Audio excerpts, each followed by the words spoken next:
unfortunately tonight we didn't really hit many of our good looks from threes, which obviously hurts, especially in the modern day NBA. You got to hit threes to really win games, and we shot I thought good shots, but just really short tonight. Is that a product of, do you think, late arrival last night? Obviously, like sleep plays a part in fatigue. You get in at like 4:30, so it's not easy, but it's also not an excuse. So you got to find ways to win, and so that's the disappointing part of it. But you learn from it, you grow from it, you move on. You've been in these situations before. I mean, you now are part of the rotation, but for the guys who aren't usually, how much pressure do you have to try to not put too much pressure on yourself in these situations? Try not to put pressure at all. You allow your work to show and ready for the moment. I thought some guys did a really good job tonight. We'll have another 2 good opportunities coming up, so it's really good for them. Who stood out to you?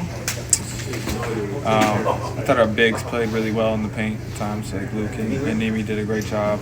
Miles came in and he hit, had some good energy, hit 2 threes. Overall everybody had good energy. Now it's, like I said, it's tough. Like, sometimes you have lackadaisical moments, and I think that just comes from mental fatigue. Do you take a certain level of responsibility in these kinds of games, like seeing that everybody's going to be out, like as someone who is usually in the rotation? Yeah, for sure. Definitely, like it's a leadership jump. So you got to kind of lead the group, make sure everybody's involved, make sure everybody's playing the right way. So maybe I didn't do the best job of that tonight. But there are certain times I let the game kind of get out of control, and like they went on runs when you need a bucket or you need to stop and stuff like that. So some of those is on me for sure. And with these games, the standings are solidified, but do you feel like it's a good learning opportunities for you as far as moving? 100%.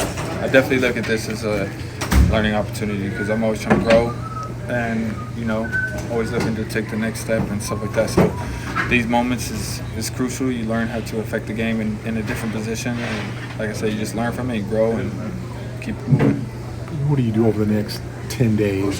How do you start practicing, but just to get rest? Like you said, these guys are tired. What do you do over the next stretch to make sure you're ready for game 1? Well, I feel like, the first beginning of the week, you're definitely focused on recovery.